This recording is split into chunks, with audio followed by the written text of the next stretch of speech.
Welcome guys, in this video I'm going to show you how you can turn on and turn off manually your UGreen WS100 earbuds.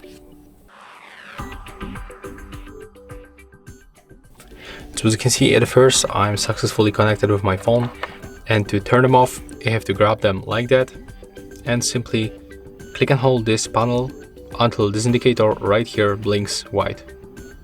So click and hold and take a look on the indicator. Keep holding. As you can see, it blinks white and the connection disappears. To power them on,